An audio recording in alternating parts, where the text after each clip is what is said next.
और यहाँ पर आपको खबर दें, पेशावर में मुशीर सेहत खैबर पख्तूनख्वा एहतशाम अली ने सूबे की पहली एयर एम्बुलेंस का जायजा और टेस्ट फ्लाइट ली। मुशीर सेहत को एयर एम्बुलेंस से मुताल्लिक ब्रीफिंग दी गई।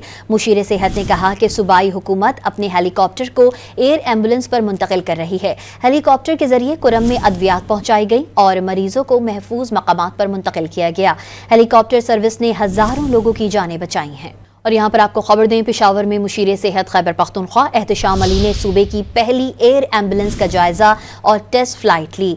मुशीर सेहत को एयर एम्बुलेंस से मुताल्लिक ब्रीफिंग दी गई। मुशीर सेहत ने कहा कि सूबाई हुकूमत अपने हेलीकॉप्टर को एयर एम्बुलेंस पर मुंतकिल कर रही है। हेलीकॉप्टर के जरिए कुरम में अद्वियात पहुंचाई गई और मरीजों को महफूज मकामात पर मुंतकिल किया गया।